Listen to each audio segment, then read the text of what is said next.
சத்தியத்தையும் அறிவீர்கள், சத்தியம் உங்களை விடுதலையாக்கும்.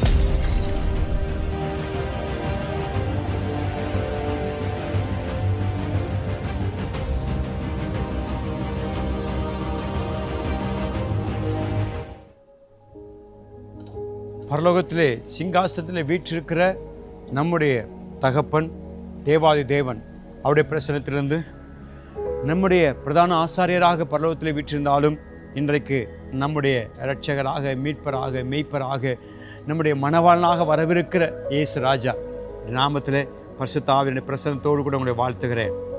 நாம் உடைக்கப்பட்ட, நொறுக்கப்பட்ட, வேதனைப்படுகிற அந்த காரியங்களிலே இன்னும் தொடராதபடிக்கு பரிசுத்த ஆவியான கொடுக்கிற சுகத்தின் மூலமாய் துக்கங்கள் நீக்கப்படுதல், பலவீனங்கள் மாற்றப்படுதல், பயங்கள் அகற்றப்படுதல், நடுக்கங்கள் நம்மை விட்டு நீக்கப்பட்ட ஒரு நிச்சயத்தின் மூலமாக பலன், சுகம், முழுமை, சமாதான, சந்தோஷத்தை அனுபவித்தலுக்கு தேவையான இந்த உள்ளார்ந்த பகுதிக்குள்ளே இருக்கிற தெய்வீகமற்ற நொறுக்கப்படுதலை சுகமாக்குதலை குறித்த ஊழியத்தை பேசிக்கொண்டிருக்கிறேன்.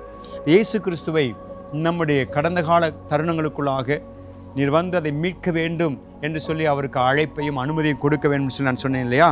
அப்படி செய்கிற பொழுது இயேசு என்னவெல்லாம் நமக்குள்ளே செய்வார். நம்முடைய ஜெபத்தில் தான் அதை செய்கிறோம். ஜெபத்தில் அமர்ந்து தேவ சமூகத்தில் இருந்து அவருக்கு அந்த அனுமதியை கொடுக்குறோம், அந்த அழைப்பை கொடுக்குறோம். அப்போ இயேசு கிறிஸ்து நம்முடைய கடந்த காலத்துக்குள்ளே போகிற பொழுது நம்முடைய கடந்த காலத்தில் ஏற்பட்ட அந்தந்த தருணத்தில், அந்தந்த வயதில், அந்தந்த வருஷத்தில் ஏற்பட்ட அந்த பயமான சம்பவமோ அல்லது நடுக்கமான சம்பவமோ அல்லது துக்கமான சம்பவமோ அல்லது விரக்தியான சம்பவமோ அல்லது தனிமைப்படுத்தப்பட்ட சம்பவமோ அல்லது தீட்டுப்படுத்தப்பட்டு கரைப்படுத்தப்பட்ட சம்பவமோ அந்த சூழ்நிலையிலே அங்கங்கே உடைக்கப்பட்டு கிடக்கிற அந்த பகுதிக்குள்ளாக இயேசு செய்கிற முதல் காரியம் என்னவென்றால் சத்தியத்தை அங்கே வெளிப்படுத்தி நம்முடைய அந்த ஆத்துமா நம்பிக்கொண்டிருக்கிற பொய்யை அகற்றுகிற வேலை செய்கிறவராக இருக்கிறார். ஸோ சத்தியம் என்பது அது என்றென்றைக்கும் நிலைத்திருக்கிற மாறாத ஒரு காரியம். இப்போ நம்முடைய உடைந்து போன ஆத்துமா என்ன பொய்யை நம்பிக்கிட்டு இருந்துச்சு தெரியுமா? அந்த நேரத்தில் மாத்திரம் யாராவது ஒருத்தர் வந்திருந்தா எனக்கு இப்படி ஒரு கற்பழிப்பு சம்பவம் நடக்காமல் தடுத்து காப்பாற்றிருப்பாங்களேன்ற ஒரு பொய்யை இன்னைக்கும் அந்த பகுதி நம்பிக்கொண்டே இருக்கிறது.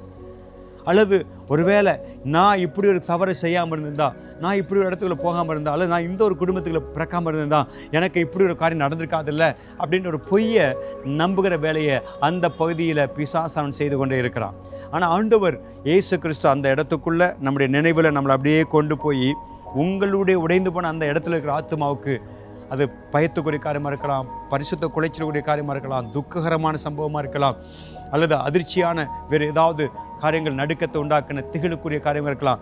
அந்த இடத்துக்குள்ள உங்களுடைய இப்போ இருக்கிற இந்த ஆத்மாவின் நினைவை அப்படியே உள்ளே கொண்டு போய் அங்கே போய் உங்களுடைய பழைய பகுதியில் நம்பிக்கொண்டிருக்கிற அந்த ஆத்மாவின் பொய்களின் காரியங்களை அகற்றுவதற்காக அந்த இடத்துல சத்தியத்தை அவர் பேசுவார். அல்லது சத்தியத்தை அவர் வெளிப்படுத்தி நீ யாருமே இல்லை நினச்ச, நான் அங்கே உன் கூட இருந்தேன், யாருமே இல்லாமல் இருந்திருந்தா உன் லைஃபே அன்னைக்கே முடிஞ்சு போயிருக்கான, நான் அங்கே இருந்தேன்ற விளைவு தான் இப்படிப்பட்ட சம்பவங்கள் நடந்து உனக்கு இவ்வளவு சேதங்கள் வந்தாலும் நீ உயிரோடு கூட காக்கப்பட்டிருக்கிறாய், நான் உன் கூட தான் இருந்தேன் என்ற அந்த சத்தியத்தை அவர் வெளிப்படுத்துவது ஒரு மிக சிறந்த ஊழியமாக இருக்கும். அதை எங்களுடைய உள்ளார்ந்த சுக ஊழியத்தின் பரிசுத்த ஊழிய நேரத்தில் அநேகர் அனுபவ ரீதியை பெற்று சுகமாக்கப்பட்ட சாட்சிகளை சொல்ல கேட்டிருக்கிறோம்.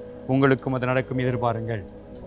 எங்கள் நேசர், எங்களை நடத்துகிறவர், எங்களை கரம் பிடித்தவர், எங்களுக்கு வேண்டிய சுகத்தை கொடுப்பதற்கான சத்தியத்தை வெளிப்படுத்தி எங்கள் ஆத்துமாவிலே நம்பிக்கொண்டிருக்கிற பொய்யின் காரியங்களை அகற்றுகிற உடைய ஊழியத்தை நாங்கள் பெற்றுக்கொள்ள ஒப்புக் கொடுக்கிறோம். பிள்ளைகளை காணட்டும். இயேசுவின் நாமத்தில் ஜெபிக்கிற நல்ல தகப்பனே, ஆமேன். God bless you.